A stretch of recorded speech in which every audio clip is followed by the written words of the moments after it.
خذ من أموالهم صدقة تطهرهم وتزكيهم بها صدق الله العلي العظيم.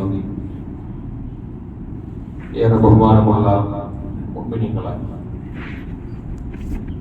അല്ലാഹു സുബ്ഹാനഹു വ തആല ഈ പരിശുദ്ധമായ റമദാനിൽ അവന്റെ ഭവനത്തിൽ ഇഅ്തികാഫിന്റെ നിയ്യത്തോടുകൂടി നമ്മൾ ഒത്തുചേർന്നതിനെ പൊരുത്തമുള്ള ഒരു അമലായി നമ്മൾ സ്വീകരിക്കട്ടെ. പരിശുദ്ധമായ റമദാനിന്റെ എല്ലാ സവാബുകളും ഇതുക്കും നൽകപ്പെടുന്ന സജ്ജനങ്ങളിൽ എല്ലാവരെയും അല്ലാഹു ഉൾപ്പെടുത്തി അനുഗ്രഹിക്കട്ടെ. ഇൽമിന്റെ മജ്‌ലിസിന് നൽകുന്ന പ്രത്യേകതകളും സവാബുകളും നമ്മുടെ ഈ മജ്‌ലിസിൽ അല്ലാഹു നൽകി അനുഗ്രഹിക്കട്ടെ. ആമീൻ യാ റബ്ബൽ ആലമീൻ. ബഹുമാനമുള്ള മുഅ്മിനീങ്ങളെ, പരിശുദ്ധമായ റമദാനിൽ നമ്മളെല്ലാവരും ഇബാദത്തുകൾക്ക് വേണ്ടി, അല്ലാഹുവിനെ തൃപ്തിപ്പെടുന്ന ഇഷ്ടപ്പെടുന്ന ഇബാദത്തുകൾക്ക് വേണ്ടി ധാരാളമായി താല്പര്യപ്പെടുകയും അതിലേക്ക് ജനങ്ങളുടെ ഭാഗത്ത് നിന്ന് കൂടുതൽ വർദ്ധിതമായ ആവേശമുണ്ടാവുകയും ചെയ്യുന്ന ഒരു കാലമാണ്. നിസ്കാരത്തിന്റെ കാര്യത്തിലും ജമാഅത്തിന്റെ കാര്യത്തിലും ഒക്കെ നമ്മൾ കണിശത പാലിക്കുന്നു. ഈ കടുത്ത വേനലിലും നമ്മളെല്ലാവരും അല്ലാഹുവിന്റെ പ്രീതി മാത്രം പ്രതീക്ഷിച്ചുകൊണ്ട് നോമ്പെടുക്കുന്നു, വിശുദ്ധ ഖുർആൻ പാരായണം ചെയ്യുന്നു. അതുപോലെ പരിശുദ്ധ റമദാനിൽ ആളുകൾ തിരഞ്ഞെടുക്കുന്ന ഏറ്റവും പ്രധാനപ്പെട്ട ഒരു സൽക്കർമ്മമാണ് ദാനധർമ്മങ്ങൾ, സ്വതക്ക നിർവഹിക്കുക എന്നത്. അങ്ങനെ തിരഞ്ഞെടുക്കാനുണ്ടായ പ്രധാനപ്പെട്ട കാരണം പരിശുദ്ധമായ റമദാനിൽ അല്ലാഹു കൂടുതൽ സവാബുകൾ നൽകും എന്നതുകൊണ്ട് തന്നെയാണ്. മുഅ്മിനീങ്ങളായ ആളുകൾക്ക് അല്ലാഹു നൽകിയിട്ടുള്ള സൂക്ഷിപ്പ് സ്വത്താണ് യഥാർത്ഥത്തിൽ സമ്പത്ത് എന്ന് പറയുന്നത്, ധനം. അത് അല്ലാഹു നൽകിയ വിഭവമാണ്. ചില ആളുകൾക്ക് കൂടുതൽ നൽകപ്പെടും, ചില ആളുകൾക്ക് കുറച്ചായിരിക്കും നൽകപ്പെടുക. എങ്ങനെ നൽകപ്പെട്ടാലും അതിനെ അല്ലാഹു നിശ്ചയിക്കുന്ന മാർഗത്തിൽ തന്നെ വിനിയോഗിക്കണം എന്നത് അല്ലാഹുവിന്റെ ഭാഗത്ത് നിന്നുള്ള ഒരു കണിശതയാണ്. വിശുദ്ധ ഖുർആൻ പറയുന്നുണ്ട് സൂറത്ത് തൗബയിൽ, والذين يكنزون الذهب والفضة ولا ينفقونها في سبيل الله فبشرهم بعذاب أليم. തങ്ങളുടെ കയ്യിലുള്ള ധനത്തെ, ദീനാറുകളെ, ദിർഹമുകളെ, നാണയങ്ങളെ സമ്പാദ്യങ്ങളായി ഇങ്ങനെ ഒരുക്കുകൂട്ടി വെക്കുകയും ولا ينفقونها في سبيل الله, അല്ലാഹുവിന്റെ മാർഗ്ഗത്തിൽ അതിനെ ഒട്ടും ചെലവഴിക്കുകയും ചെയ്യാത്തവർ ഫബശ്ശിർഹും ബിഅദാബിൻ അലീം, അവർക്ക് കഠിനമായ ശിക്ഷയുണ്ടാകുമെന്ന് നബിയെ നിങ്ങൾ അവരെ അറിയിക്കണം. യൗമ യുഹ്മാ അലൈഹാ ഫീ നാരി ജഹന്നമ വതുഖ്വാ ബിഹാ ജിബാഹുഹും വജുനൂബുഹും, അവർ ഞങ്ങളുടേതാണെന്ന് കരുതി വെക്കുന്ന, സൂക്ഷിച്ചു വെക്കുന്ന ഈ നാണയങ്ങൾ, ആ നാണയങ്ങളെ നാളെ നരകത്തിലിട്ട് ചുട്ടെടുക്കുകയും അവരുടെ ശരീരങ്ങളിൽ ചുട്ടെടുക്കപ്പെട്ട നാണയങ്ങൾ പതിക്കപ്പെടുകയും ചെയ്യും. എന്നിട്ട് അവരോട് അല്ലാഹുവിന്റെ ഭാഗത്തിന് നാളെ നരകത്തിൽ അവർക്ക് അറിയിപ്പുണ്ടാകും, ഹാദാ മാ കനസ്തും ലിഅൻഫുസികും, നിങ്ങൾ ദുനിയാവിൽ നിങ്ങൾക്ക് വേണ്ടി കരുതി വെച്ച സമ്പാദ്യം ഇതാ എടുത്തോളൂ എന്ന് പറഞ്ഞ് ചുട്ടുപൊള്ളുന്ന നാണയങ്ങൾ അവരിൽ പതിപ്പിക്കപ്പെടും. ഫദൂഖൂ മാ കുന്തും തക്നിസൂൻ, നിങ്ങൾക്ക് വേണ്ടി ഇൻവെസ്റ്റ്മെന്റായി നിങ്ങൾ സൂക്ഷിച്ചു വെച്ചിരുന്ന, ആർക്കും കൊടുക്കാതെ വെച്ചിരുന്ന ധനമുണ്ടല്ലോ, ആ ധനമാണ് ഇത്, അനുഭവിച്ചോളൂ എന്ന് ഖുർആൻ നാളെ ആഖിറത്തിൽ വെച്ച് പറയുന്നതാണ്. ഈ ആയത്ത് ഇറങ്ങിയപ്പോൾ സ്വഹാബത്തിന് ആകെ പേടിയായി. സ്വഹാബത്തിന്റെ പൊതുവെയുള്ള പതിവെന്താണ്, ഒരു ദിവസം രാത്രി വൈകുന്നേരമാകുമ്പോൾ ആവശ്യത്തിലധികം പണം കയ്യിലുണ്ടെങ്കിൽ അവർക്ക് ബേജാറാണ്. സിദ്ദീഖ് റളിയല്ലാഹു അൻഹു അങ്ങനെയാണ്, കൊടുക്കാൻ പറഞ്ഞാൽ എല്ലാം കൊടുക്കുന്ന പതിവാണ്. സ്വഹാബത്തിന്റെ രീതി എങ്ങനെയാണ്, എടുത്തു വെക്കുക എന്നവർക്ക് പരിചയമില്ല, അവരുടെ നേതാവ് അങ്ങനെ ചെയ്യുന്നില്ല, പിന്നെ എങ്ങനെയാണ് അവർ ചെയ്യുക? ഈ ആയത്ത് ഇറങ്ങിയപ്പോഴാണ് സ്വഹാബത്ത് വന്നിട്ട് റസൂലുള്ളാഹിയോട് വന്ന് പറയുന്നത്, അല്ലാഹുവിന്റെ തിരുദൂതരെ, ഞങ്ങൾ അല്പാൽപമായി ഞങ്ങളുടെ നാളേക്ക് വേണ്ടി ചെറിയ കരുതുവെപ്പുകൾ നടത്താറുണ്ട്. നാളേക്ക് വേണ്ടി എന്ന് പറഞ്ഞാൽ നാളത്തെ ഭക്ഷണത്തിന് വേണ്ടിയുള്ള ചെറിയ ധാന്യങ്ങൾ, ചെറിയ റൊട്ടികൾ, അതൊക്കെ ഞങ്ങൾ കരുതി വെക്കാറുണ്ട്. പക്ഷെ ഈ ആയത്തിൽ കടുത്ത ശിക്ഷയുണ്ടെന്ന് പറഞ്ഞപ്പോൾ അത് ഞങ്ങളെ കുറിച്ചാണോ എന്നൊരു പേടിയോട് ഞങ്ങൾ എന്താ ചെയ്യാം? അപ്പോഴാണ് നബി സല്ലല്ലാഹു അലൈഹി വസല്ലം തങ്ങൾ സ്വഹാബികളോട് പറയുന്നത്, ഇത് അങ്ങനെയുള്ള ശാന്തമായ സ്വാഭാവികമായ കരുതിവെപ്പിനെ കുറിച്ചല്ല ഈ പറഞ്ഞത്. അല്ലാഹു നൽകിയ ധനത്തെ നിങ്ങൾ എങ്ങനെ ചിലവഴിക്കണമെന്ന് അല്ലാഹു നിങ്ങളോട് പറഞ്ഞിട്ടുണ്ട്. ആ മാർഗത്തിൽ ചെലവഴിക്കാതെ നിർബന്ധ ബാധ്യതകൾ നിർവഹിക്കാതെ വരുമ്പോഴാണ് ഈ ബാധ്യത, ഈ ശിക്ഷയെ കുറിച്ച് അള്ളാഹു നിങ്ങളോട് പറയുന്നത് എന്ന് നബി സല്ലല്ലാഹു അലൈഹി വസല്ലം തങ്ങൾ സ്വഹാബത്തിനെ സമാധാനപ്പെടുത്തുകയാണ്. ഈ ഭൂമിയിൽ അല്ലാഹു തആല മനുഷ്യരുടെ ജീവിതത്തിന്റെ വിനിമയങ്ങൾക്ക് സന്തുലിതാവസ്ഥക്ക് നൽകിയ ഒരു ടൂളാണ്, ഒരു മാർഗമാണ് ധനം, പണം എന്ന് പറയുന്നത്. മഹാനായ ഇമാം ഗസാലി റളിയല്ലാഹു അൻഹു പറയുന്നുണ്ട്, പണം നിങ്ങൾക്ക് ഒരിക്കലും കച്ചവട ചരക്കല്ല, പണം ഒരു കമ്മോഡിറ്റിയല്ല, പണം ഒരു വിനിമയ മാർഗം മാത്രമാണ്.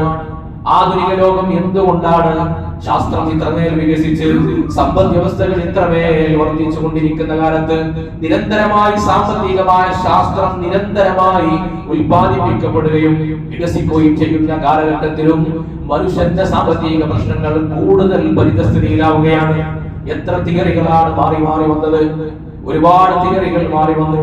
ഒരു തിയറി വരുമ്പോൾ അടുത്ത തിയറി, മാർഷലിന്റെ തിയറി വന്നപ്പോൾ അതിനെ പൊളിക്കാൻ അടുത്തൊരു തിയറി വന്നു. നിരന്തരമായി മാർജിനൽ യൂട്ടിലിറ്റി തിയറി അടക്കമുള്ള ഡിമാൻഡ് ആൻഡ് സപ്ലൈ പോലെയുള്ള നിരവധി തിയറികൾ ആളുകൾക്കിടയിൽ വന്നു.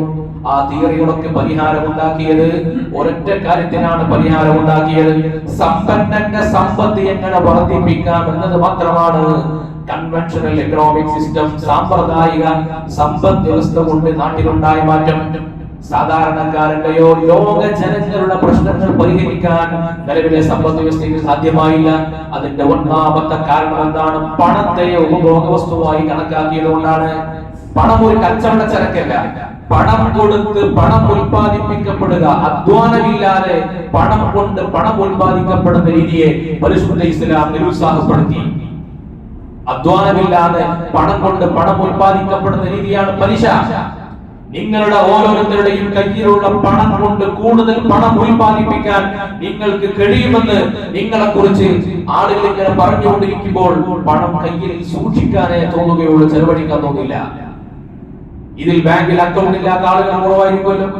ബാങ്കിൽ നിരന്തരമായി നമുക്ക് ഫോൺ വരും, ക്രെഡിറ്റ് കാർഡ് ഉണ്ട്, 1 ലക്ഷത്തിന്റെ 2 ലക്ഷത്തിന്റെ ക്രെഡിറ്റ് കാർഡ് ഉണ്ട്. ദിവസം 10 വട്ടം ഫോൺ വിളിക്കും. നമ്മളെ വിചാരം നമുക്ക് സമ്പന്നരാവാൻ ബാങ്കുകാർക്ക് നല്ല ഇഷ്ടമുണ്ട് എന്നാണ്. നമ്മൾ സമ്പന്നരാവണമെന്ന് കരുതിയിട്ടാണോ? ക്രെഡിറ്റ് കാർഡ് ഉപയോഗിക്കുമ്പോൾ നമുക്കൊരു തോന്നൽ, എന്റെ കയ്യിൽ പണം ഉണ്ട് എന്നൊരു തോന്നൽ. ആ തോന്നൽ കാരണമായിട്ട് എന്റെ കയ്യിൽ ഇല്ലാത്ത സമയത്തും അനിവാര്യമല്ലാത്ത ചെലവുകൾ ഞാൻ ക്രെഡിറ്റ് കാർഡ് ഉപയോഗിച്ചുകൊണ്ട് ചെലവ് നടത്തണം എന്നെ മോഹിപ്പിക്കും. അല്ലെ, നമ്മൾ ഈ മൊബൈൽ ഉപയോഗിക്കുന്ന കാലം നമ്മൾ ക്രെഡിറ്റ് കാർഡിനെ കുറിച്ച് അന്വേഷിച്ചാൽ ആ വിവരം ബാങ്കുകാർ അറിയും, ഇതിലുള്ള മറ്റു മാർക്കറ്റിംഗ് ഏജൻസികൾ അറിയും. ബാങ്കിൽ നമ്മൾ ക്രെഡിറ്റ് കാർഡ് വാങ്ങുന്നു, നമ്മൾ വാങ്ങിയ വിവരം നമ്മുടെ ഫേസ്ബുക്ക് പോലെയുള്ള പ്ലാറ്റ്ഫോമുകളിൽ അവരറിയുന്നു.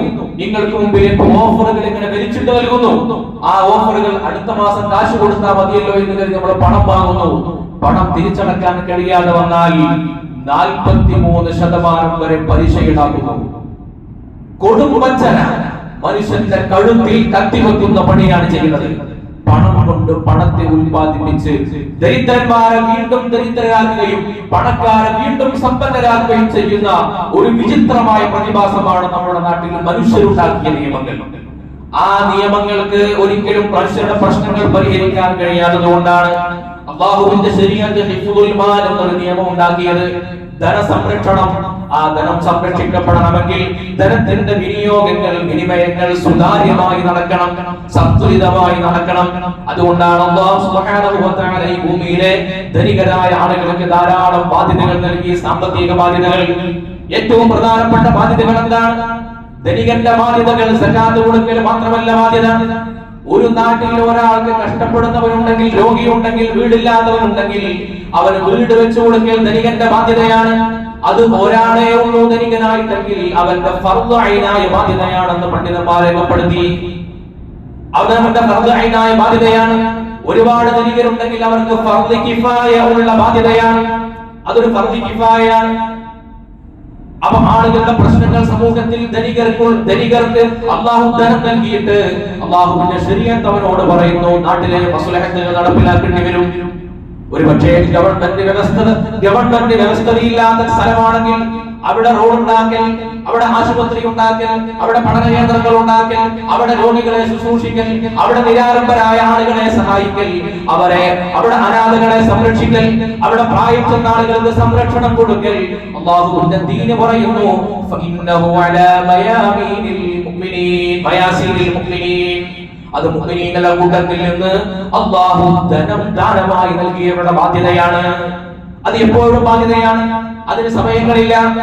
അത് ഏത് ഘട്ടമാണോ ആവശ്യം വരുന്നത്, ആവശ്യം വരുമ്പോഴാണ് ആ ബാധ്യത ഉണ്ടാകുന്നത്. ആ ബാധ്യതയിൽ നിന്ന് ഒളിച്ചോടാൻ ഒരാൾക്കും കഴിയില്ല.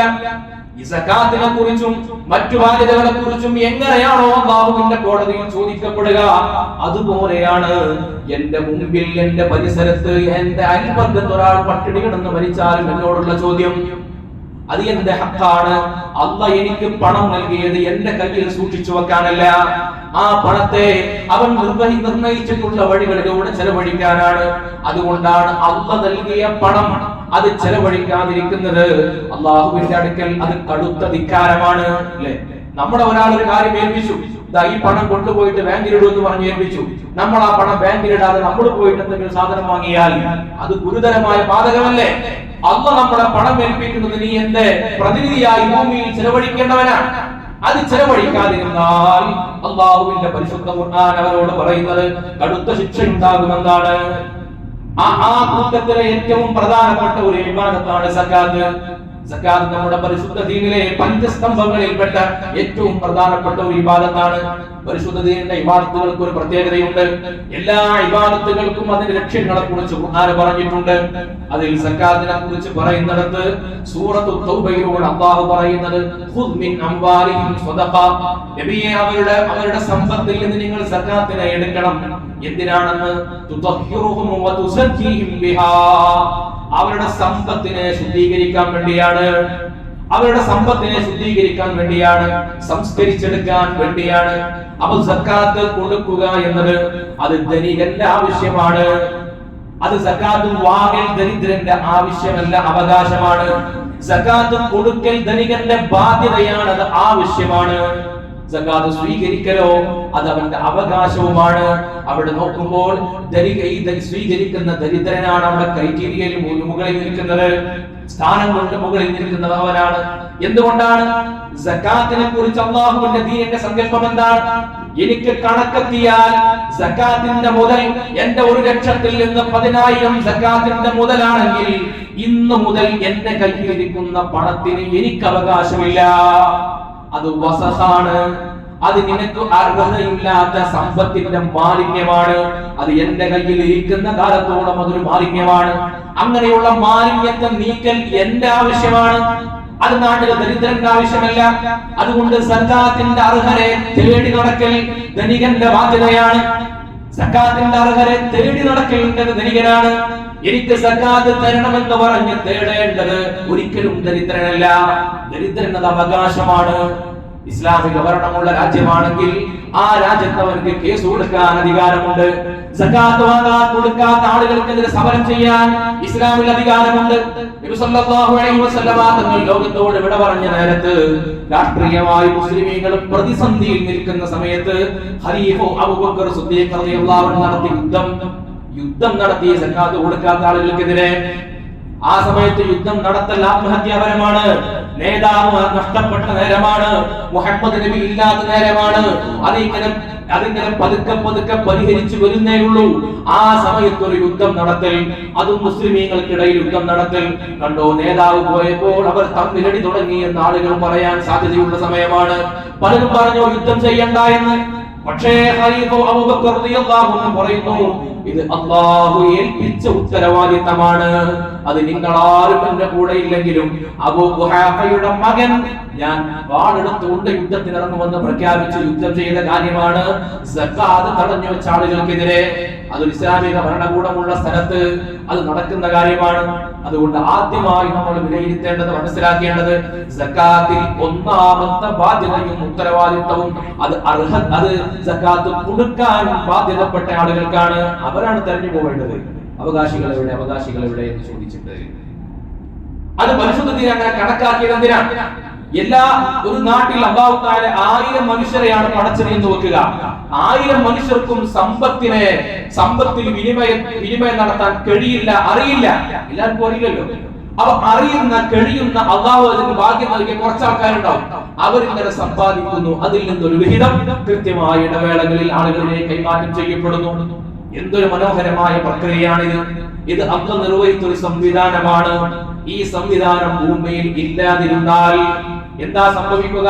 പണം ചില ആളുകളുടെ ഭാഗത്ത് മാത്രം കെട്ടിക്കൂടും, ചില ആളുകളുടെ കയ്യിൽ മാത്രം ധനം കുമിഞ്ഞുകൂടും. നമ്മുടെ ഇന്ത്യയിലെ കഥ തന്നെ അറിയില്ലേ? 40% ദാരിദ്ര്യരേഖയ്ക്ക് താഴെ ആളുകൾ ജീവിക്കുന്ന നാടാണ് ഇന്ത്യ. പക്ഷെ ഇന്ത്യയിലെ ധനികരായ ആളുകളുടെ സമ്പത്തിന്റെ വിഹിതം, അല്ലെങ്കിൽ ഇന്ത്യയുടെ GDP-യുടെ 55% ഉള്ളത് വിരലിലുണ്ടാവുന്ന ധനികരുടെ കയ്യിൽ മാത്രമാണ്. ആ ധനികരുടെ കയ്യിലുള്ള സമ്പത്തിനെ കൃത്യമായി വിതരണം ചെയ്യപ്പെട്ടാൽ ഈ രാജ്യത്തെ 140 കോടി മനുഷ്യർക്ക് ശരാശരി ജീവിതം നയിക്കാൻ കഴിയുമെന്നൊരു വസ്തുതയാണ്. പക്ഷേ നിയമം ഉണ്ടാക്കുന്നത് ധനികരാണ്. അതുകൊണ്ട് ധനികർക്ക് ലാഭമുള്ള നിയമം ഉണ്ടാക്കുള്ളൂ. ഇപ്പൊ നമ്മൾ മനസ്സിലാക്കിയത് ഡിജിറ്റൽ ഇന്ത്യയിൽ ആർക്കാണ് ലാഭം? പണത്തെ കറൻസിയായി സൂക്ഷിക്കപ്പെടാതെ ഡിജിറ്റലായി സൂക്ഷിക്കപ്പെടാൻ പ്രേരിപ്പിക്കുന്നത് ആരുടെ ലാഭത്തിന് വേണ്ടിയാണ്? അത് ഇവിടുത്തെ സമ്പന്നരായ കോർപ്പറേറ്റുകളുടെ ലാഭത്തിന് വേണ്ടിയാണ്. അവരുണ്ടാക്കിയ നിയമം അവർക്കേ പരിഹാരമാവുകയുള്ളൂ. എന്നാൽ പരിശുദ്ധ ദീൻ നമ്മളോട് കൃത്യമായിട്ട് പറയുന്നുണ്ട്, സക്കാത്തിന്റെ വിതരണത്തിൽ ഒരു വിട്ടുവീഴ്ചയും നടത്താൻ പാടില്ല. അതെന്തിനാണ്? അത് അല്ലാഹു തആല നമ്മുടെ നാട്ടിൽ ജനങ്ങൾക്കിടയിൽ സമ്പത്തിന്റെ വിനിമയത്തിൽ അത് കൃത്യമായി സന്തുലിതാവസ്ഥയോടുകൂടി നടക്കാനുണ്ടാക്കിയ ഒരു മെക്കാനിസം മാത്രമാണ്. അതാണ് മനസ്സിലാക്കുന്നത്. അത് ഒറ്റ മാർഗം മാത്രമാണ്. നാട്ടിലെ പ്രശ്നങ്ങളൊക്കെ പരിഹരിക്കപ്പെടേണ്ടത് സക്കാത്തിലൂടെയാണ് എന്ന് കരുതരുത്. സക്കാത്ത് ഒരു പരിഹാരം മാത്രമാണ്. മറ്റനേകം പരിഹാരങ്ങൾ നീ പറഞ്ഞിട്ടുണ്ട്. സ്വതക്ക കൊടുക്കൽ നിർബന്ധമാകുന്ന ഘട്ടങ്ങളുണ്ട്, ഹദിയ കൊടുക്കൽ നിർബന്ധമാകുന്ന ഘട്ടങ്ങളുണ്ട്.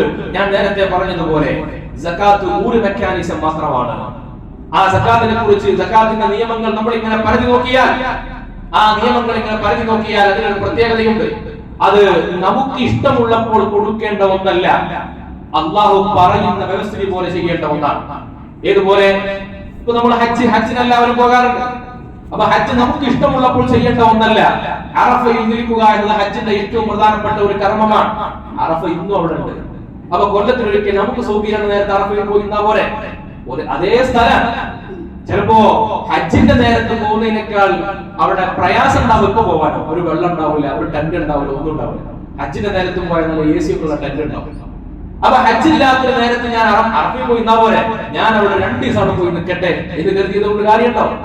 ദുൽഹിജ്ജ 9 ദുഹർ മുതൽ വൈകുന്നേരം വരെയുള്ള സമയം മാത്രമാണ് ആ ഹജ്ജിന്റെ പ്രതിഫലം ലഭിക്കപ്പെടുന്ന സമയം. അത് ആ സമയത്ത് പോകണം, ആ സമയത്ത് നിർവഹിക്കപ്പെടണം.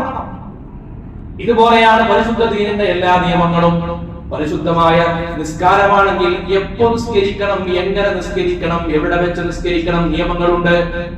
80 വയസ്സുള്ള വല്യപ്പ കഷ്ടപ്പെട്ട് 4 റക്അത്ത് നിസ്കരിക്കുമ്പോ 18 വയസ്സുള്ള ചെറുപ്പക്കാരൻ പറയാണ്, വല്യപ്പ 4 നിസ്കരിക്കണോ, എനിക്ക് കുറച്ച് ആരോഗ്യമുണ്ടല്ലോ, ഞാനൊരു 40 നിസ്കരിക്കട്ടെ. എന്നിട്ട് 40 റക്അത്ത് നിസ്കരിച്ചാൽ നടക്കോ? പറ്റൂല. എന്നതുപോലെയാണ് സക്കാത്തിന്റെ കാര്യത്തിലും. ആ സക്കാത്ത് എപ്പോൾ കൊടുക്കണം, ആര് കൊടുക്കണം, ആർക്ക് കൊടുക്കണം, എന്ത് കൊടുക്കണം, ഏതിലൊക്കെയാണ് വിഹിതങ്ങൾ കൊടുക്കേണ്ടത്, ഇത് കൃത്യമായി അല്ലാഹു തആല മാനദണ്ഡങ്ങൾ നിർണയിച്ചിട്ടുണ്ട്. ആ മാനദണ്ഡങ്ങളിൽ പെടുന്നത് മാത്രമേ അതിൽ ചെയ്യാവൂ. നമുക്ക് ലാഭമുണ്ട്, കാര്യമുണ്ട് എന്ന് തീരുമാനിച്ചിട്ട് അതിൽ കൊടുക്കേണ്ട ഒന്നല്ല സക്കാത്ത്. മഹാനായ അബൂ ദാവൂദ് റളിയല്ലാഹു അൻഹു റിപ്പോർട്ട് ചെയ്യുന്ന ഒരു ഹദീസിൽ കാണാം, നബി സല്ലല്ലാഹു അലൈഹി വസല്ലം തങ്ങളുടെ അരികിലേക്ക് സിയാദ് ഇബ്നുൽ ഹാരിസ് എന്ന് പറയുന്ന ഒരു സ്വഹാബി വരികയാണ്. ആ സ്വഹാബി വന്നിട്ട് നബി തങ്ങളോട് ചോദിക്കുന്നുണ്ട്,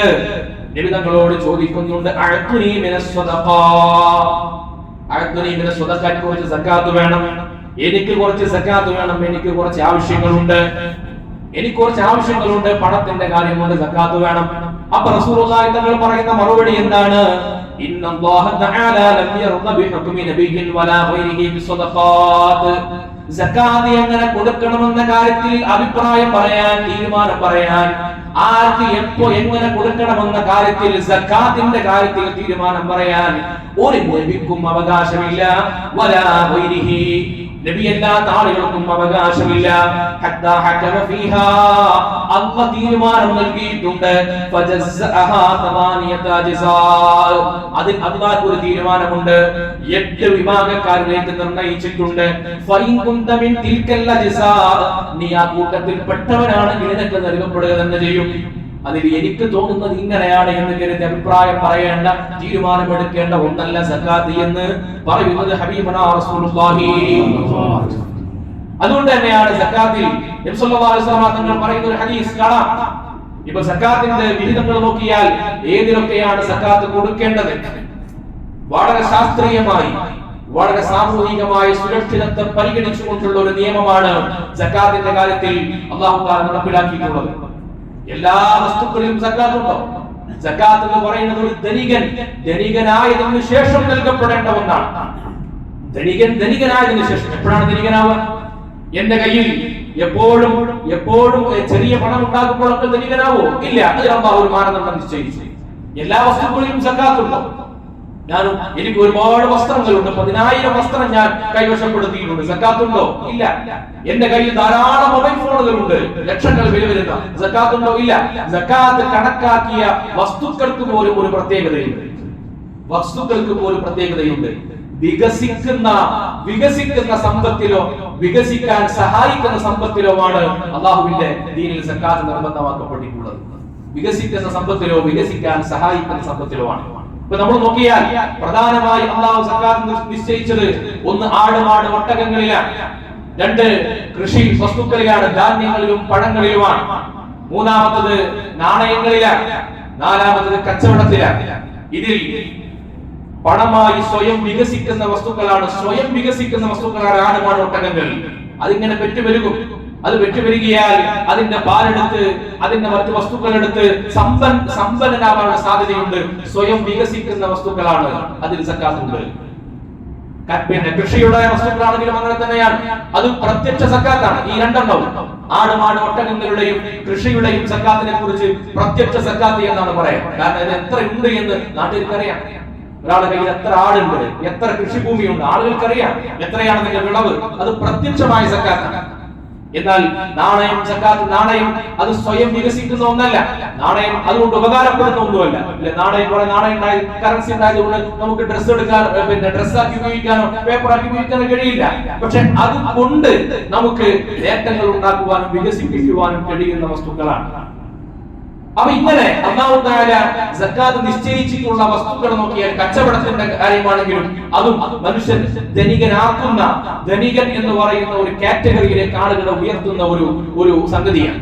അപ്പൊ അത്തരം വസ്തുക്കളിലാണ് സക്കാത്ത് കണക്കാക്കിയിട്ടുള്ളത്. നബി സല്ലല്ലാഹു അലൈഹി വസല്ലം തങ്ങൾ പറയുന്ന ഒരു ഹദീസുണ്ട്, നിങ്ങൾക്ക് അല്ലാഹു തആല കുതിരകളിൽ സക്കാത്ത് നിശ്ചയിച്ചിട്ടില്ല. മൂല്യമുള്ള കുതിരകളിലോ മൂല്യമുള്ള രത്നങ്ങളിലോ സക്കാത്തില്ല. സ്വർണം വെള്ളിക്ക് സക്കാത്ത് കൊടുക്കണം, എന്നാൽ ഡയമണ്ടിന് സക്കാത്തില്ല.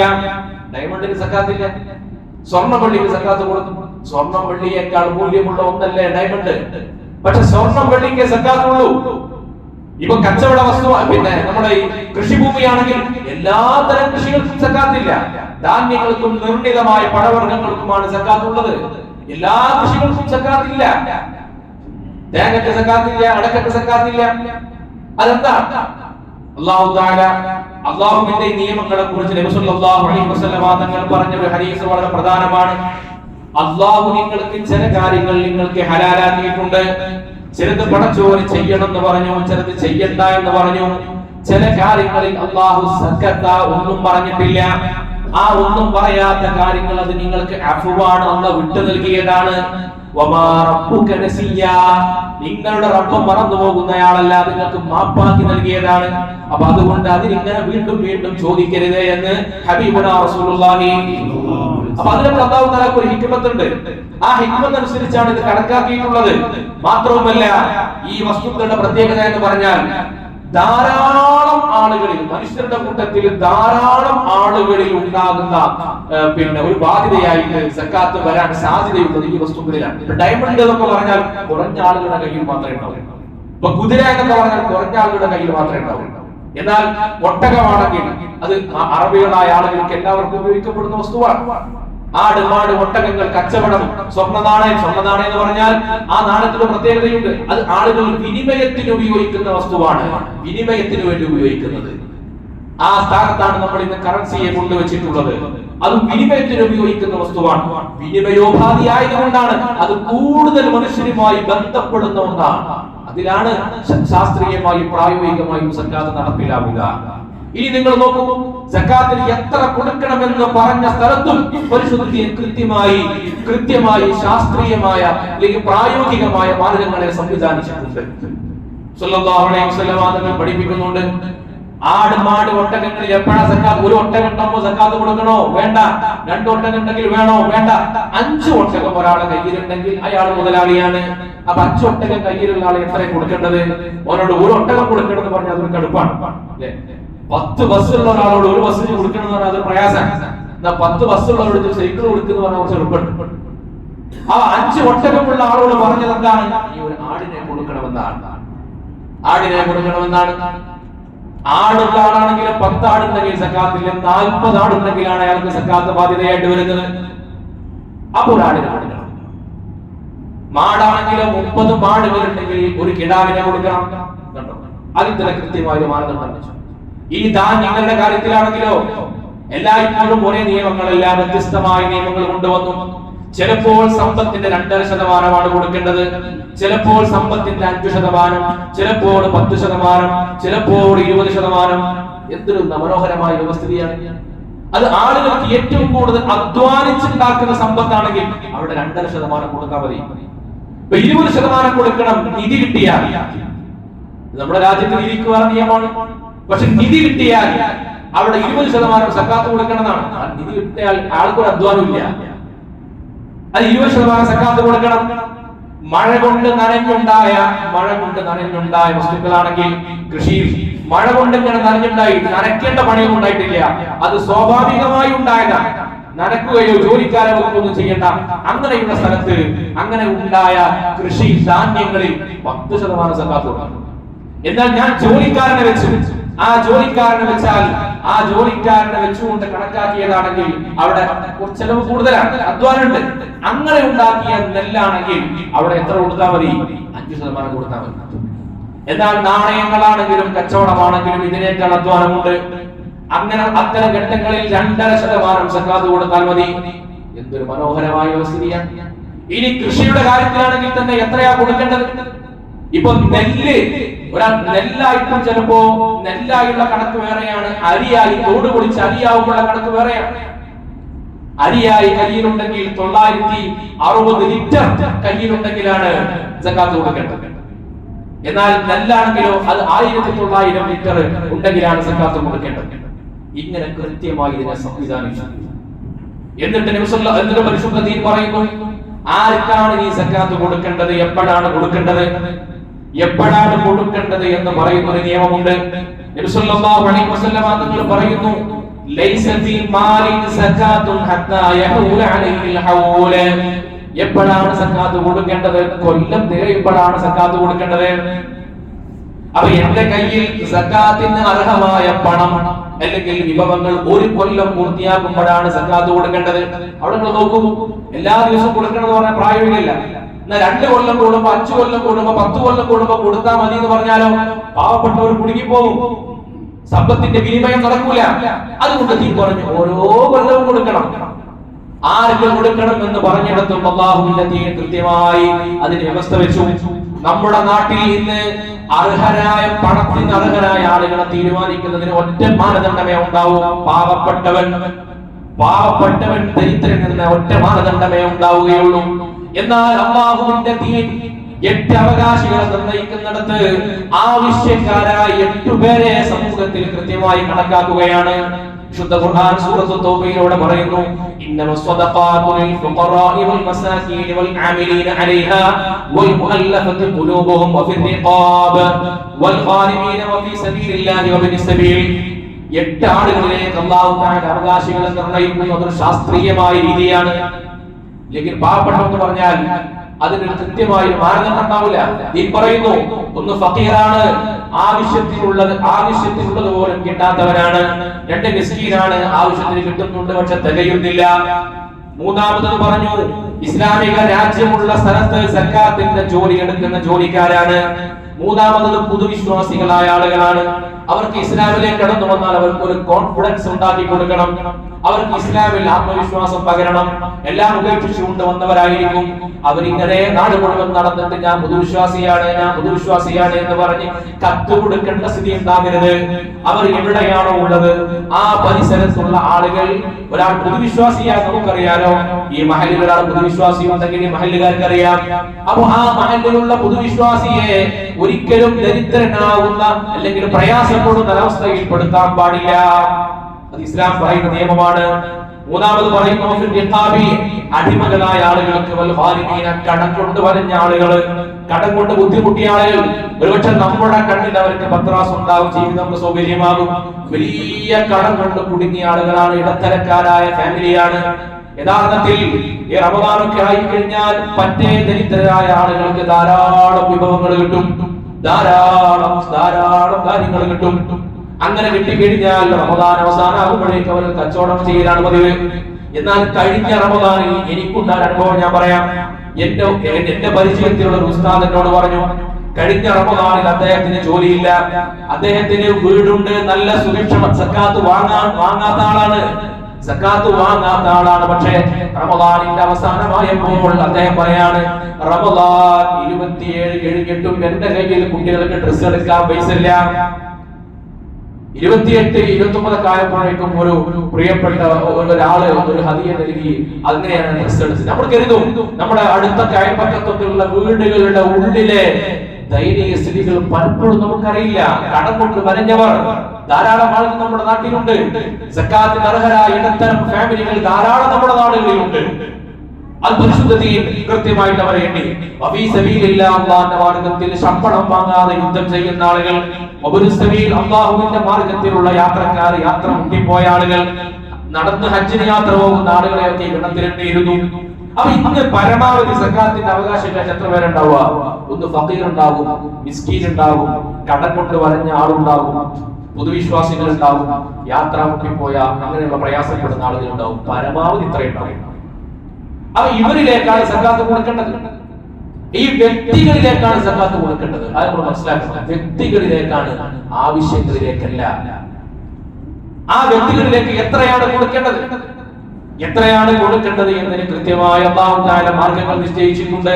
ഇത് നോക്കൂ, നമുക്ക് ഇവിടെ പ്രധാനമായും നമ്മൾ ഇന്ന് കൊടുക്കുന്ന സക്കാത്ത് എന്ന് പറഞ്ഞാൽ കൃഷിയുടെ സക്കാത്തും അതുപോലെ തന്നെ ആടുമാട് ഒട്ടകങ്ങളുടെ സക്കാത്തും നമ്മുടെ നാട്ടിൽ പൊതുവെ കുറവാണ്, കുറഞ്ഞ ആളുകൾക്ക് ഉണ്ടാവും. നമ്മുടെ നാട്ടിൽ പിന്നെ ഉള്ളത് 2 രീതികളാണ് കൂടുതൽ സക്കാത്ത് കൊടുക്കാൻ. ഒന്ന് നാണയത്തിന്റെ സക്കാത്താണ്, പണത്തിന്റെ സക്കാത്ത്. രണ്ടാമത്തേത് കച്ചവടത്തിന്റെ സക്കാത്താണ്. ഇതെങ്ങനെയാണ് കൊടുക്കേണ്ടത്? പണത്തിന്റെ സക്കാത്ത് ഒരു കാലത്ത് സ്വർണവും വെള്ളി നാണയങ്ങളാണ് കണക്കാക്കപ്പെട്ടിരുന്നത്, വിനിമയങ്ങളായി. ആ വിനിമയങ്ങൾ പിന്നീട് നമ്മുടെ നാട്ടിൽ അതിന് കരുതലായി സ്വർണമോ വെള്ളിയോ കരുതലായി സൂക്ഷിക്കപ്പെട്ടുകൊണ്ട് ആ സ്ഥാനത്താണ് നമ്മുടെ കയ്യിലുള്ള കറൻസി ഉപയോഗിക്കപ്പെട്ടത്. അപ്പൊ കറൻസി ഉപയോഗിക്കപ്പെട്ടാൽ സ്വർണവും വെള്ളിയുമാണെന്നുള്ള നിയമം എന്താണ്? 85 ഗ്രാം സ്വർണം ഒരാളുടെ കയ്യിൽ ഒരു കൊല്ലം സൂക്ഷിക്കപ്പെട്ടാൽ 1 കൊല്ലം കഴിഞ്ഞാൽ സക്കാത്ത് കൊടുക്കണം. വെള്ളിയാണെങ്കിൽ അങ്ങനെയാണ്. 595 ഗ്രാം വെള്ളി 1 കൊല്ലം സൂക്ഷിക്കപ്പെടുകയും ഉപയോഗിക്കപ്പെടാതെ സൂക്ഷിക്കപ്പെടുകയും ചെയ്താൽ 1 കൊല്ലം കഴിഞ്ഞാൽ സക്കാത്ത് കൊടുക്കണം. നമ്മുടെ നാട്ടിൽ ബ്രിട്ടീഷുകാരുടെ ഭരണകാലഘട്ടത്തിൽ അന്നിവിടെ വെള്ളി നാണയങ്ങൾ ഉണ്ടായിരുന്നു. ആ വെള്ളികൾക്ക് പകരമാണ് കറൻസികൾ നിലവിൽ വന്നിട്ടുള്ളത് എന്ന അഭിപ്രായ പ്രകാരം വെള്ളിയുടെ കണക്കാണ് നമ്മൾ ഈ പണത്തിന്റെ സക്കാത്തിൽ ഉപയോഗിക്കുന്നത്. അപ്പൊ എങ്ങനെയാണ്? 595 ഗ്രാം വെള്ളിയാണ് സക്കാത്തിന്റെ കണക്ക്. അപ്പൊ എന്റെ കയ്യിൽ 595 ഗ്രാം വെള്ളിക്ക് എത്ര രൂപ ഉണ്ടാവുക? ഒരു 24,000 25,000 ഒക്കെ ഉണ്ടാവും, ചിലപ്പോൾ 30,000 ഉണ്ടാവും. ഒരു 25,000 കണക്കാക്കാം. അപ്പൊ എന്റെ കയ്യിൽ 25,000 രൂപ എത്തി. 25,000 രൂപ എത്തിയാൽ ഇതിന് സക്കാത്ത് കൊടുക്കൽ നിർബന്ധമാവോ? ഇല്ല. 25,000 എത്തിയാൽ ഞാൻ കണക്കിടണം. ശവ്വാൽ 1 എന്റെ കയ്യിൽ 25,000 രൂപ എത്തി. ഈ 25,000 രൂപ ഒരു നിരക്കും ഉപയോഗിക്കപ്പെടാതെ 354 ദിവസം സൂക്ഷിക്കപ്പെട്ടാൽ, 365 അല്ല 354, കാരണം ഹിജ്രി വർഷം പ്രകാരമാണ് നമ്മൾ കണക്കുകൂട്ടേണ്ടത്. സൂര്യവർഷത്തിൽ നിന്ന് 11 ദിവസം കുറവായിരിക്കും ഹിജ്ര വർഷം. അപ്പൊ 354 ദിവസം ഇത് ഒരു നിലക്കും ഉപയോഗിക്കപ്പെടാതെ സൂക്ഷിക്കപ്പെട്ടാൽ 354 ദിവസം പൂർത്തിയായ ആ സെക്കൻഡിൽ ഞാൻ 2.5% സക്കാത്ത് കൊടുക്കണം. ആ സെക്കൻഡിൽ. അത് അടുത്ത റമദാൻ വരെ കാത്തു വെക്കാൻ പാടില്ല കുറ്റക്കാരനെ.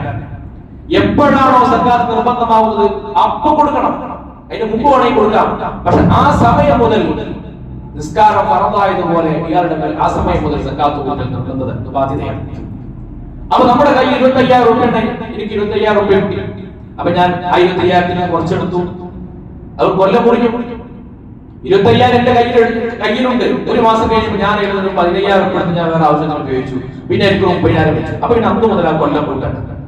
അപ്പൊ ഒരു വർഷം തികയാന്ന് പറഞ്ഞാൽ ഒരു വർഷത്തിനിടയിൽ ഈ പണം ഒരിക്കലും ക്രയവിക്രയം ചെയ്യാതെ അവിടെ സുരക്ഷിതമായി ഒരു കൊല്ലം പൂർത്തിയാക്കപ്പെടണം. എന്റെ അധീനതയിലായി 354 ദിവസം. അപ്പൊ പൊതുവെ നമ്മുടെ ആളുകളുടെ പ്രത്യേകത എന്താണ്? എല്ലാവരും പണം കിട്ടുന്നു, ചെലവഴിക്കുന്നു, അങ്ങനെ വരുമ്പോൾ കൊല്ലം ഓരോ തവണയും കൊല്ലം ഇങ്ങനെ സ്റ്റാർട്ട് ചെയ്യണം. കൊല്ലം പൂർത്തിയാവുന്നതിന്. പക്ഷെ നമ്മൾ ഉപയോഗിക്കാതെ കരുതി വെക്കുന്ന കുറെ പണങ്ങളുണ്ട്. നമ്മൾ ബാങ്കിൽ സൂക്ഷിക്കുന്ന പണം. ബാങ്കിൽ നമ്മൾ സൂക്ഷിക്കും, 25,000 50,000 സൂക്ഷിക്കും. ആ സൂക്ഷിക്കപ്പെട്ട പണം നമ്മൾ പിന്നൊന്നും ക്രയവിക്രയം ചെയ്യുന്നില്ല. അതവിടെ കിടക്കുകയാണ്. അപ്പൊ ഒരു കൊല്ലം കഴിഞ്ഞാൽ അതിൽ 25,000 മുകളിൽ എമൗണ്ട് ഉണ്ടോ? 595 ഗ്രാം വെള്ളി കണക്കൂട്ടിയേ മതി. 595 ഗ്രാം വെള്ളിയുടെ കണക്ക് എത്തിയ ആ അന്ന് മുതൽ നമുക്ക് നല്ല സുഖല്ലേ? പാസ്ബുക്ക് നമ്മുടെ കയ്യിലുണ്ടാവില്ല, സ്റ്റേറ്റ്മെന്റ് നമ്മുടെ കയ്യിലുണ്ടാവില്ല. ആ സ്റ്റേറ്റ്മെന്റിൽ ഇങ്ങനെ ഉണ്ടാവും അത്രയാണ് ബാലൻസ് ഉണ്ടാവും. ആ ബാലൻസിൽ ഈ 595 ഗ്രാം വെള്ളിയുടെ കണക്കെത്തി അന്ന് ഞാൻ മാർക്ക് ചെയ്യുന്നു, നോട്ട് ചെയ്യുന്നു, എന്റെ കയ്യിൽ നോട്ട് ചെയ്തു വെക്കുന്നു. എന്നിട്ട് അത് ഒരു കൊല്ലം പൂർത്തിയായി കഴിഞ്ഞാൽ എത്രയാണോ ഞാൻ ആ ഒരു കൊല്ലം കരുതലായി സൂക്ഷിക്കപ്പെട്ടത് എങ്കിൽ അതിൽ നിന്ന് 2.5% ഞാൻ എടുത്ത് സക്കാത്ത് കൊടുക്കണം. അത് എപ്പോഴാണ് കൊടുക്കേണ്ടത്? കൊല്ലം പൂർത്തിയാകുമ്പോഴാണ് കൊടുക്കേണ്ടത്. ഓരോരുത്തർക്കും ഓരോ സമയം കൊല്ലം പൂർത്തിയാവുക. എനിക്ക് റജബിലായിരിക്കും, വേറെ ആൾക്ക് ഷഅബാനിലായിരിക്കും. അപ്പൊ റമദാനും സക്കാത്തും തമ്മിൽ വാസ്തവത്തിൽ ബന്ധമില്ല. റമദാനിനോട് ബന്ധമുള്ള ഒരൊറ്റ സക്കാത്തേ ഉള്ളത് ഫിത്ർ സക്കാത്ത്. ഫിത്ർ സക്കാത്ത് പ്രത്യേകത എന്താ? അത് സമയമായാൽ റമദാനിന്റെ അവസാന ദിവസത്ത് പിന്നെ ഈദുൽ ശവ്വാലിന്റെ ഹിലാൽ കണ്ടാൽ ഒരു ദിവസം സമയം, ഒരു ദിവസത്തിനുള്ളിൽ കൊടുത്താൽ മതി. പക്ഷെ മറ്റേ സക്കാത്ത് അങ്ങനെയല്ല. അത് എപ്പോഴാണോ നിർബന്ധമായത് അപ്പോൾ കൊടുക്കണം. അത് നീട്ടിവെക്കാൻ പാടില്ല. നീട്ടിവെച്ചാൽ കുറ്റക്കാരനാവുന്ന. നീട്ടിവെക്കണമെങ്കിൽ ശർഈയായ കാരണം ഉണ്ടാകണം. അതെന്താ കാരണം? പണം കയ്യിൽ എത്തിയിട്ടില്ല, ഏറ്റവും അർഹരായ അവകാശത്തുണ്ട്, അയൽവക്കത്തുണ്ട്, അവിടെ എത്തിയിട്ടില്ല. അങ്ങനെ ശർഈ പറഞ്ഞ കാരണങ്ങളുണ്ട്. ആ കാരണങ്ങൾക്ക് വേണ്ടി മാത്രമേ നീട്ടിവെക്കാൻ പറ്റുള്ളൂ, ഇല്ലാതെ നീട്ടിവെക്കാൻ പറ്റൂല. ഇങ്ങനെയുള്ള കരുതൽ നമ്മൾ നോക്കിയാൽ നമുക്ക് ഒരുപാട് കരുതൽ ഇങ്ങനെയുണ്ട്. ഒന്ന് ബാങ്കിൽ എടുത്തു വെക്കുന്നത്, മറ്റൊന്ന് കുറി. നമ്മളൊക്കെ കുറിയുള്ള ആൾക്കാരാണ്. 4 വർഷങ്ങൾ നീണ്ടു നിൽക്കുന്ന കുറി, ആ 4 കൊല്ലത്തിനിടയിൽ ഒന്നും അടിക്കാത്ത കുറി ഉണ്ടാവും. അതിനൊക്കെ നിയമം വരും. അതുപോലെ PF, ശമ്പളം കിട്ടുന്ന ആളുകൾക്ക് അവരുടെ കയ്യിൽ നിന്ന് PF എടുത്തു വെച്ചിട്ടുണ്ടാവും സർക്കാർ. സർക്കാർ മാത്രമല്ല, പ്രൈവറ്റ് സ്ഥാപനങ്ങളിൽ വരെ PF എടുത്ത 3,000 രൂപ 3,500 രൂപയ്ക്ക് PF എടുത്താൽ ഒരു 10 മാസം കഴിഞ്ഞാൽ 30,000 രൂപയായി. അന്ന് മുതൽ ഞാൻ കണക്കൂട്ടണം. ഇതൊക്കെ അടിസ്ഥാനം എന്താണ്? എന്റേതായി കരുതപ്പെടുന്ന പണം, ആ പണം ഈ 595 ഗ്രാമിനേക്കാൾ കൂടുതൽ ഞാൻ സൂക്ഷിച്ചാൽ അത് കെൻസാണ് എന്ന് പറഞ്ഞു കൊടുത്തു വരുന്നതാണ്. അത് അല്ലാഹുവിന്റെ നൽകിയ സമ്പത്തിനെ വിനിമയത്തിന് വിട്ടുകൊടുക്കാതെ ഞാൻ എന്റെ കയ്യിൽ ഇങ്ങനെ കരുതൽ തടത്തിൽ വെക്കുക, അത് പാടില്ല. അപ്പൊ അതിൽ നിന്നൊരു വിഹിതം ആളുകൾക്ക് വിനിമയത്തിലേക്ക് കൊടുക്കണം. അപ്പൊ കുറിയൊക്കെ നമ്മൾ അടക്കുകയാണെങ്കിൽ, ഇപ്പൊ നിങ്ങൾ നോക്കൂ, നമ്മൾ ഇങ്ങനെ കുറി അടച്ചു 3 മാസം അടച്ച കൊടുത്ത് 30,000 രൂപയായി. അപ്പൊ ആ 3ാമത്തെ മാസം മുതൽ നോട്ട് ചെയ്യും. എന്നിട്ട് അടുത്ത 354ാമത് ദിവസമാകുന്ന സമയത്ത് അന്ന് നമുക്ക് ഈ 30,000 സക്കാത്ത് കൊടുക്കേണ്ടി വരും. അപ്പൊ അവിടെ ഒരു കാര്യമുണ്ട്. ഇപ്പൊ ഈ ശവ്വാൽ 30,000 ആയി. അപ്പൊ അടുത്ത ശവ്വാൽ എത്തുമ്പോഴേക്ക് നമുക്ക് 30,000 സക്കാത്ത് കൊടുക്കണം. അപ്പൊ നമ്മൾ കൊടുത്ത് 30,000ത്തിന്റെ. അപ്പൊ ഈ ശവ്വാലിന് തൊട്ട് ശേഷമുള്ള ദുൽഖഅദ നമ്മൾ എത്ര അടച്ചിട്ടുണ്ടാവും? 10,000 അടച്ചിട്ടുണ്ടാവും. അപ്പൊ ഈ 10,000 എന്ന് പറഞ്ഞാൽ 30,000ത്തിന്റെ കൂടെയുള്ള 10,000. അപ്പൊ ആ 10,000ത്തിന്റെ സക്കാത്ത് എനിക്ക് എന്ന് നിർബന്ധമാവും? തൊട്ടടുത്ത ദുൽഖഅദ 10,000 എന്ന് പറഞ്ഞാൽ അങ്ങനെ ദീർഘമായ കുറി നടത്തുന്ന ആളുകൾക്ക് ഓരോ മാസവും ഒരു വർഷം കഴിഞ്ഞാൽ ഈ അമൗണ്ടിന്റെ കൂടെയുള്ള 10,000 ഓരോ മാസവും സക്കാത്ത് കൊടുക്കൽ ബാധ്യതയായിട്ട് വരും. ഇതേ പ്രകാരം തന്നെയാണ് PF. പിന്നെ കടം കൊടുത്ത് ഞാൻ കടം കൊടുത്തു, 10 ലക്ഷം രൂപ കടം കൊടുത്തു. ആ കട കൊടുത്ത് അവിടെ അങ്ങനെ കിടക്കുകയാണ്. അത് എന്റെ പണമല്ലേ, എന്റെ അധീനതയിലുള്ള പണമല്ലേ, എനിക്കുള്ള സമ്പത്താണ്, അത് ടെൻസാണ്. അപ്പൊ ഞാൻ എന്ത് ചെയ്യണം? 10 ലക്ഷം കൊടുത്താൽ ഓരോ കൊല്ലവും കഴിഞ്ഞാൽ അതിൽ നിന്ന് ഞാൻ 2% കൊടുത്തോണ്ടിരിക്കണം. ആ കടം കിട്ടിയിട്ടില്ലെങ്കിലോ? കടത്തിന്റെ പ്രത്യേകതയുണ്ട്. അത് കിട്ടുന്ന സമയത്ത് നിർബന്ധമാവും.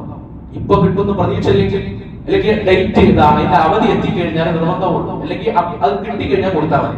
പക്ഷെ അക്കൗണ്ടിലുള്ള പൈസ കിട്ടാൻ, അപ്പൊ അക്കൗണ്ടിൽ ഇങ്ങനെ പൈസ എടുത്തു വെച്ചാലുള്ള പ്രശ്നം എന്താ? സക്കാത്ത് കൊടുത്ത് വലിക്കാൻ ചിലപ്പോൾ അതിൽ കാര്യം കുറച്ചുണ്ടാവും.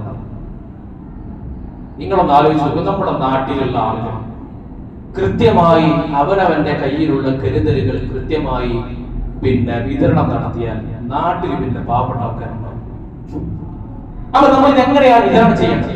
കച്ചവടത്തിന്റെ കാര്യം ഒരു കൊല്ലം കഴിഞ്ഞു, കച്ചവടം തുടങ്ങിയിട്ട് ഒരു കൊല്ലം. കച്ചവടം തുടങ്ങാന്ന് പറഞ്ഞാൽ പീഡിയ ഉദ്ഘാടനം ചെയ്തല്ല, നമ്മൾ കച്ചവടം ഉദ്ദേശിച്ചുകൊണ്ട് സാധനം ഇറക്കിയതെന്നാണ് അന്ന് മുതൽ കൊല്ലം കണക്കണം. എന്നിട്ട് ഒരു കൊല്ലം കഴിഞ്ഞാൽ കണക്കെടുത്ത് സ്റ്റോക്ക് എടുത്തിട്ട് കിട്ടുന്ന എമൗണ്ടിന്റെ 2.5% സക്കാത്ത് കൊടുക്കണം. കച്ചവടം ചിലപ്പോൾ നഷ്ടത്തിലാവും, പക്ഷെ എന്നാലും സക്കാത്ത് കൊടുക്കണം. ചില ആളുകൾ പറയും സക്കാത്ത് ഒരു ദാരിദ്ര്യ നിർമ്മാർജ്ജന പദ്ധതി മാത്രമാണെന്ന് പറയും. ദാരിദ്ര്യ നിർമ്മാർജ്ജനത്തിന് ഇസ്ലാമിൽ ഒരുപാട് മാർഗങ്ങളുണ്ട്, സക്കാത്ത് വേണ്ടി സഹായിക്കുന്നുണ്ടാവും. പക്ഷെ അങ്ങനെ പറഞ്ഞാലുള്ള കുഴപ്പമെന്താ? ഇതോടെ വൈവിധ്യം വരും. ഈ ദാരിദ്ര്യത്തിൽ കിടക്കുന്ന ഇവനോടാണ് പിന്നെ സക്കാത്ത് കൊടുക്കാൻ പറയാൻ. അപ്പൊ സക്കാത്ത് ഒരു ദാരിദ്ര്യ നിർമ്മാർജ്ജന പദ്ധതിയാണെന്നല്ല പറഞ്ഞിരിക്കുന്നത്. അതൊരു ഇബാദത്താണ്. അത് നേരത്തെ പറഞ്ഞ പോലെ കൊടുക്കണം.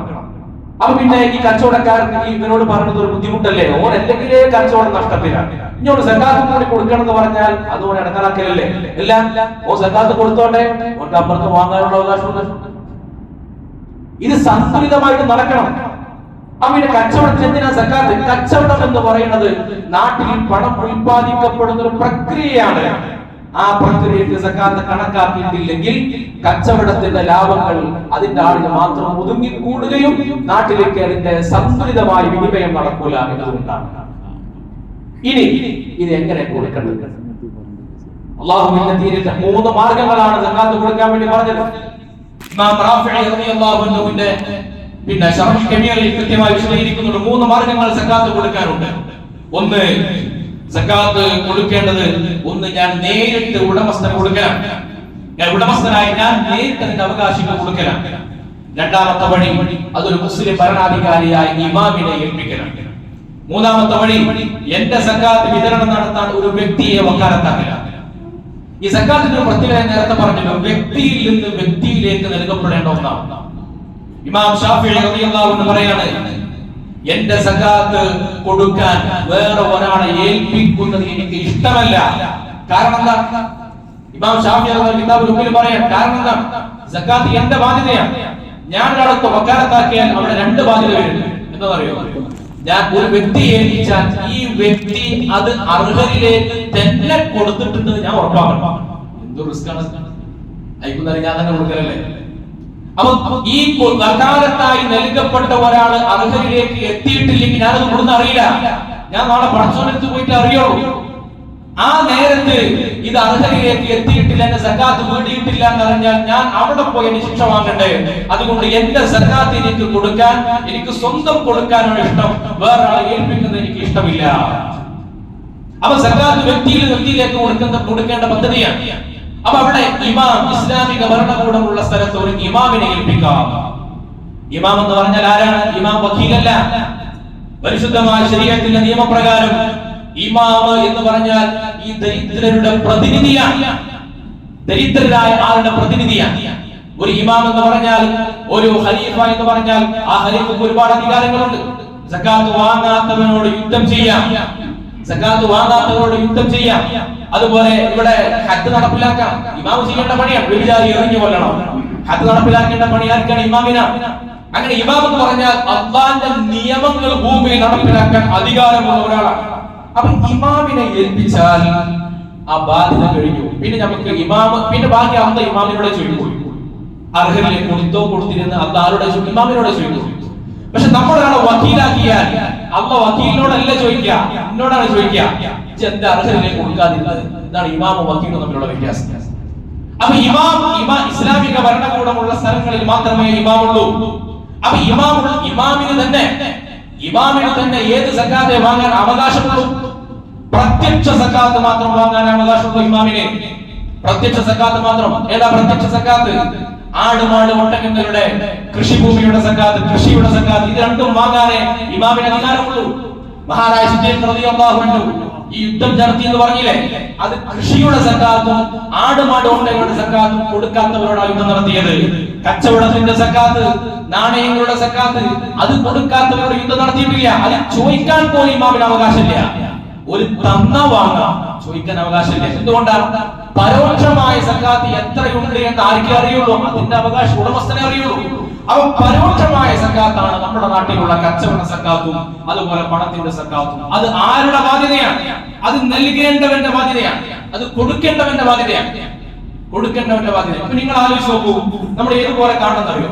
ഇപ്പൊ നമുക്ക് ഇത്ര ദിവസത്തിന്റെ ഉള്ളിൽ ബാങ്കിൽ പണം അടച്ചിട്ടില്ലെങ്കിൽ വീട് ജപ്തിയാവും എന്ന് തീരുമാനിച്ചു നോക്കുക. അങ്ങനത്തെ ഒരു ഘട്ടത്തിൽ നമ്മൾ ആരെങ്കിലും ഈ പൈസ വേറെ ആരെങ്കിലും ഏൽപ്പിക്കും? അത് ക്രിട്ടിക്കൽ സമയമല്ലേ, നമ്മൾ എന്താ ചെയ്യാം? കിട്ടിയ പൈസക്ക് നേരെ നമ്മൾ തന്നെ പോയിട്ട് അടക്കും. എന്തുകൊണ്ടാണ്? അത് ക്രിട്ടിക്കൽ സ്റ്റേജ് ആയതുകൊണ്ടാണ്. ഇപ്പൊ ഒരു ഉദാഹരണത്തിന് കുട്ടികൾക്ക് ഒരു ഫൈൻ അടക്കണം. ഇത്രാം ദിവസം കൊണ്ട് ഫൈൻ അടച്ചിട്ടില്ലെങ്കിൽ പരീക്ഷ എഴുതാൻ പറ്റൂല എന്ന് വന്നാൽ ആ കുട്ടി കുടിയിൽ വേറെ ആരെങ്കിലും പോയി അടച്ചാൽ ഏൽപ്പിക്കൂല. ഓൻ തന്നെ പോയിട്ട് അടച്ച് റെസീറ്റ് ഒക്കെ കിട്ടിയെന്ന് ഉറപ്പുവരുത്തില്ലെങ്കിൽ പണി കൊടുക്കും. ഇതിനേക്കാൾ ജാഗ്രതയോട് കൂടി ഓരോ വ്യക്തിയും കരുതേണ്ട കാര്യമാണ് ഞാൻ ഈ സക്കാത്ത് എന്റെ ബാധ്യതയാണ്.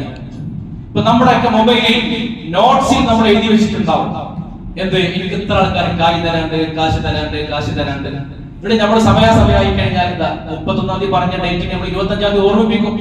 റിമൈൻഡർ ആണ്, കാശ് തരണം കേട്ടോ. തലേന്ന് പിന്നെ വിളിക്കില്ലേ? എന്തൊരു ജാഗ്രതയാണ്! എന്തേ നമുക്ക് ഇങ്ങോട്ട് കിട്ടാനുള്ള കാശിൽ കാണിക്കുന്ന ഈ ജാഗ്രത എന്തേ അങ്ങോട്ട് കൊടുക്കാനുള്ള ബാധ്യത ഇല്ലാതെ പോയത്? നമ്മൾ ആരെങ്കിലും എനിക്ക് കടം കിട്ടാൻ ഞാൻ ചോദിക്കണില്ല, ഞാൻ പള്ളി കമ്മിറ്റി ഏൽപ്പിച്ചോളാം പറയുന്നുണ്ടോ? അവരെ നിങ്ങൾക്ക് കിട്ടാൻ കൊടുത്ത അവനാന്തങ്ങൾ റിസ്ക് എടുക്കും. എന്നാൽ കൊടുക്കാൻ അതിനേക്കാൾ വലിയ ബാധ്യതയില്ലേ കൊടുക്കൽ.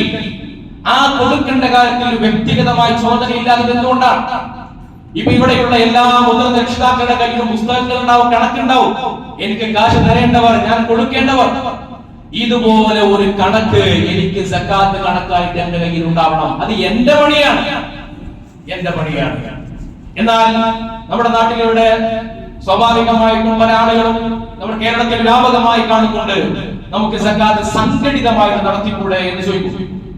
സംഘടിത സക്കാത്തായിട്ട് നടത്തിക്കൂടെ? സക്കാത്ത് സംഘടിതമായിട്ട് നമുക്ക് നടത്തിക്കൂടെ? ഈ സംഘടിതം എന്ന് പറയുന്ന പ്രയോഗം തന്നെ സക്കാത്തിനെ കുറിച്ച് മുൻകാല ഇമാമുമാർ ആരും നടത്താത്ത ഒരു പദ്ധതിയാണ്. സംഘടിതം എന്ന് പറയുന്ന ഒരു പ്രയോഗം, സംഘടിതമായി സക്കാത്ത് കൊടുക്കാൻ, സംഘടിതമായി നിർവഹിക്കേണ്ട ചില വിവാദങ്ങളുണ്ട്. പക്ഷെ സക്കാത്ത് അങ്ങനെയാണ്, വ്യക്തിക്ക് കൈമാറേണ്ട ഒന്നാണ്. ഈ സംഘടിതമായി സക്കാത്ത് എന്ന ഓമന പേരിട്ട് വിളിക്കുകയും ആ ഓമന പേരിന്റെ മറവിൽ നമ്മുടെ നാട്ടിൽ നടക്കുന്ന പ്രശ്നങ്ങൾ ധാരാളമാണ്. ഒന്ന് എന്താണ്? അർഹരായ സക്കാത്ത് വീടൂല. സക്കാത്ത് വീടണമെന്നുണ്ടെങ്കിൽ ഇപ്പോ ഒരു കമ്മിറ്റിക്ക് നമ്മൾ സക്കാത്ത് കൊടുക്കുകയാണെങ്കിൽ ഈ 3 രൂപത്തിൽ ഒന്നിൽ പെടണം. ഒന്നുകിൽ അവകാശിയെ ഏൽപ്പിക്കണം, രണ്ടാമത്തത് ഇമാമിനെ ഏൽപ്പിക്കണം, മൂന്നാമത്തത് ഒരാളെ വക്കാലത്താണ്. ഇത് ഏതിനാണ് പെടുക? ആദ്യകാലത്ത് നമ്മുടെ നാട്ടിലെ ബൈത്തുൽ സക്കാത്തിന്റെ ആൾക്കാരൊക്കെ പറഞ്ഞിരുന്നത് വക്കാലത്തിന്റെ പരിധിയിൽ ഇത് പെടുന്നതാണ്. അപ്പൊ വക്കാലത്തിന്റെ പരിധിയിൽ ഇത് പെടുമെന്ന് പറഞ്ഞാൽ അവിടെ പ്രശ്നമുണ്ട്. ഈ വക്കാലത്ത് എന്ന് പറയുന്നത് ഒരു വ്യക്തിയോട് ചെയ്യേണ്ട ഒന്നാണ്. ഇപ്പൊ എന്റെ പെൺകുട്ടിയെ കെട്ടിക്കഴിഞ്ഞാൽ കമ്മിറ്റിയെ വക്കാലത്താക്കി നിർത്തരാറുണ്ടോ? പറ്റൂല. വ്യക്തിയെ ആണ് വക്കാലത്താക്കേണ്ടത്. അപ്പൊ കമ്മിറ്റിയെ വക്കാലത്താക്കുക, കൂട്ടത്തെ വക്കാലത്താക്കുക എന്ന് പറഞ്ഞൊരു പരിപാടി ഇസ്ലാമിലില്ല. അങ്ങനെ ഒരു പണിയെ ഇസ്ലാമിലില്ല. വക്കാലത്താക്കേണ്ടത് വ്യക്തിയെ ആണ്. ഇനി വ്യക്തിയെ വക്കാലത്താക്കിയാൽ അത് കൊടുക്കേണ്ടത് ആരാണ്? അയാളെ കൊടുക്കേണ്ടത്. ഞാനിപ്പോ ഒരാളെ വക്കാലത്താക്കിയാൽ ഇയാൾ കൊടുക്കണം. ഇയാൾ വേറൊരാളെ ഏൽപ്പിക്കുക എന്നത് പാടില്ലാത്ത കാര്യമാണ്. വക്കാലത്തുൻ അലാ വക്കാല സ്വഹീഹാവുല, ചെയ്യാൻ പാടില്ലാത്ത കാര്യം. ഇത് ഏത് കടത്തിലപ്പെടുക? ഇവര് പറയും ഇമാം സ്വീകരിച്ചുകൂടെ, ഇമാമിന്റെ കൂട്ടത്തിൽ പെടുത്തിക്കൂടെ? ഇമാമിന് വേറെ കുറെ പണിയുണ്ട്. വിചാരിക്കുക എറിഞ്ഞു കൊല്ലണം. ഇമാം എന്ന് പറഞ്ഞാൽ ഇസ്ലാമിക് ദീനിന്റെ അള്ളാന്റെ നിയമങ്ങൾ ഭൂമി നടപ്പിലാക്കുന്ന ആളാണ്.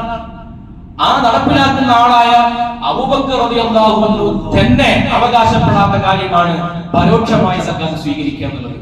അവര് പോലും ചെയ്യാത്ത ഒരു പണിയാണ് ഇന്ന് നമ്മുടെ നാട്ടിൽ പലരും ഏറ്റെടുക്കുന്നത്.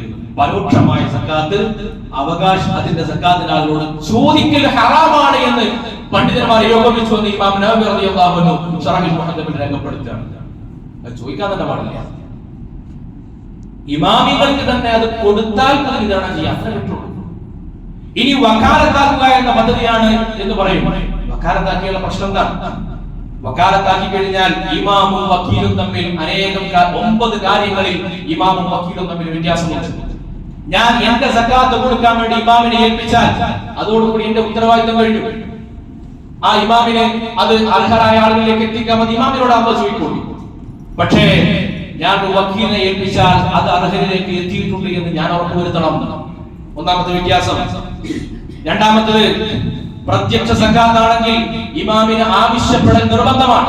കാലികളുടെ കൃഷിയുടെ സക്കാത്ത് പ്രത്യക്ഷ സക്കാത്താണെങ്കിൽ ആ പ്രത്യക്ഷ സക്കാത്ത് പോലും ഒരു വക്കീലിന് ചോദിക്കാൻ പാടില്ല, ഹറാമാണ്.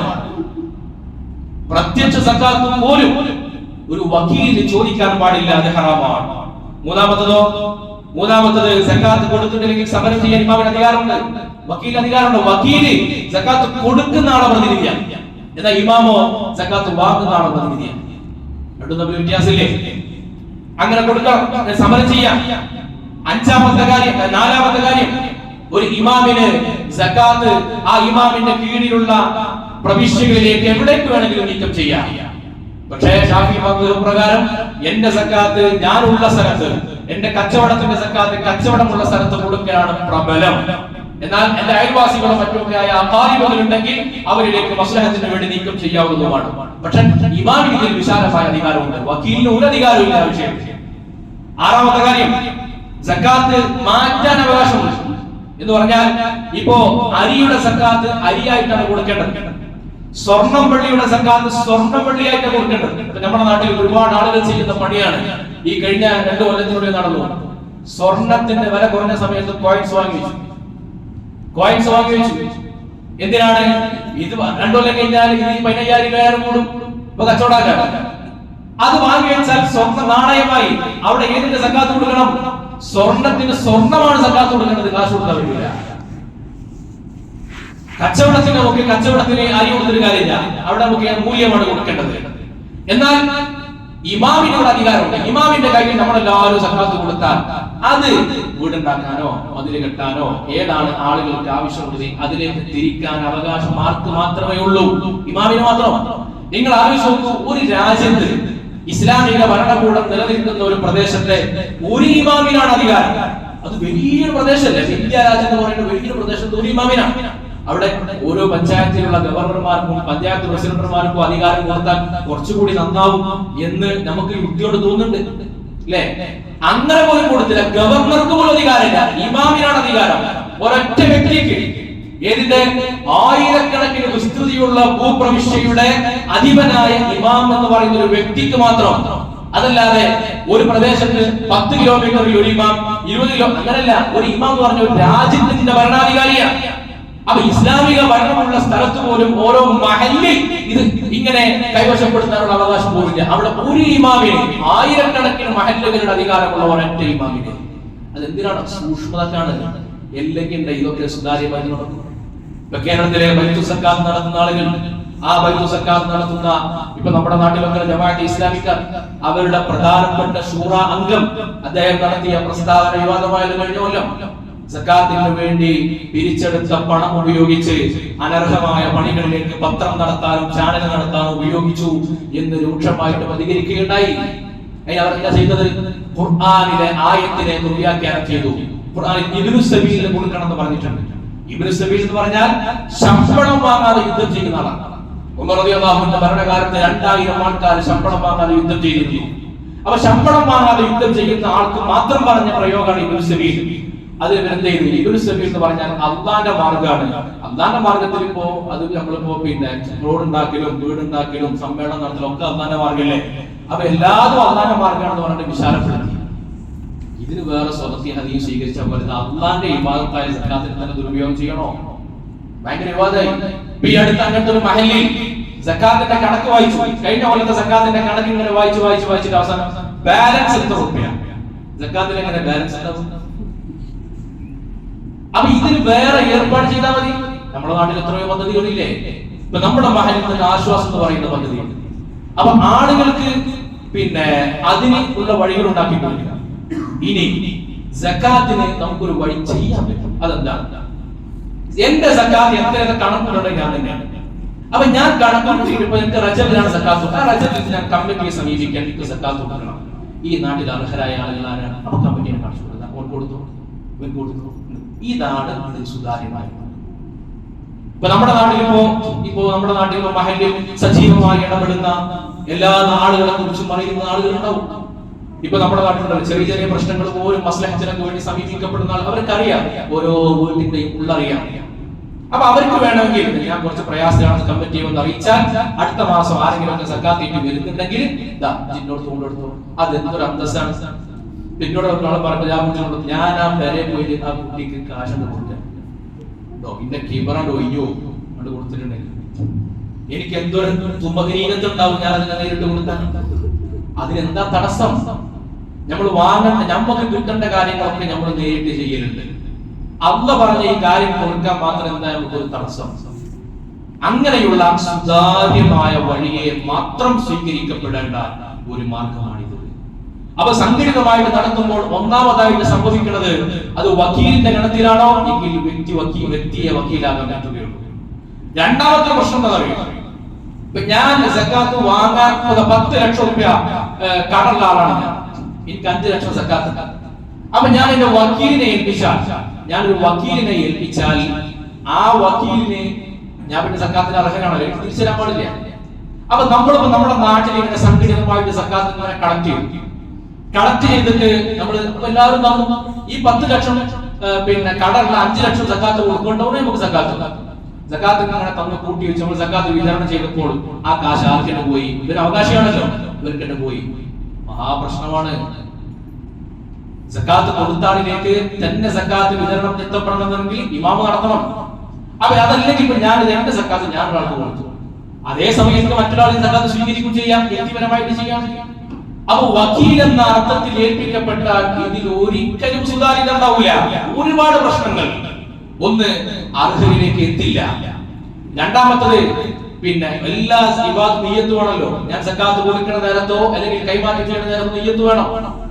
അപ്പൊ എന്റെ സക്കാത്ത് ഒരു വക്കീലിനെ ഏൽപ്പിക്കുമ്പോൾ മാത്രമാണ് അത് കൃത്യമായി നിയമത്തോടുകൂടി കൈമാറ്റം ചെയ്യപ്പെടുക, ഇല്ലെങ്കിൽ നടക്കൂല. മൂന്നാമതായി, പല സാധ്യതകൾ വക്കീലിന് ഏൽപ്പിക്കപ്പെട്ട സക്കാത്ത് ഒരു വ്യക്തിക്ക് ഏൽപ്പിക്കപ്പെട്ടാൽ തന്നെ ഇപ്പൊ ചില മഹലിൽ കാണാം, മഹലിൽ കമ്മിറ്റി ഒരു വക്കീലിനെ നിശ്ചയിച്ചിട്ടുണ്ടോ, മഹലിലെ ഒരു ജോയിന്റ് സെക്രട്ടറിക്ക് സക്കാത്ത് സ്വീകരിക്കണം ചുമതല. അങ്ങനെ എല്ലാ ആളുകളും ഇയാൾ വക്കീലാണ്, ലക്ഷക്കണക്കിന് രൂപ വരും എല്ലാ മാസവും, ലക്ഷക്കണക്കിന് രൂപ. എന്നിട്ട് ഇയാളാണ് ആർക്ക് വിതരണം ചെയ്യാം? ഈ വക്കീലാരെ ശമ്പളം കൊടുക്കുക? ഇതിന് ശമ്പളം കൊടുക്കാൻ പറ്റുമോ? ഇതിന് ശമ്പളം കൊടുക്കാൻ പറ്റൂല. ഈ വക്കീലിന് വേറെ കമ്പനി ശമ്പളം കൊടുക്കണം. ഒന്ന്. രണ്ടാമത്, ഈ വക്കീൽ വിതരണം ചെയ്യുമ്പോൾ 5 ആൾക്കൊക്കെ എനിക്ക് എത്തിയാൽ കൃത്യം വിതരണം ചെയ്യാം. ഒരു 100 ആൾക്കാരെ സക്കാത്ത് എനിക്ക് എത്തിക്കഴിഞ്ഞാൽ ഈ സക്കാത്ത് തന്നവരിലേക്കോ അവരുടെ ആശ്രിതരിലേക്കോ എന്റെ ആശ്രിതരിലേക്കോ എത്തുന്നില്ല എന്ന് ഉറപ്പുവരുത്താൻ കഴിയും. അത് എളുപ്പമല്ല, ഭയങ്കര ടാസ്കാണ്, വലിയ ടാസ്കാണ്.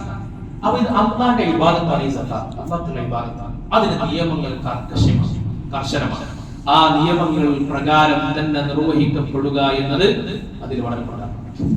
മൂന്നാമത്തെ ഏറ്റവും പ്രധാനപ്പെട്ട ഒരു കാര്യം അറിയിക്കാൻ ആഗ്രഹിക്കുന്നത്, ഈ സക്കാത്ത് കൊല്ലം എപ്പോഴാണോ തികയുന്നത് അപ്പോഴാണ് കൊടുക്കേണ്ടത്. റമദാനിലേക്ക് നീക്കി വെക്കാൻ പാടില്ല, കുറ്റകരമാണ്.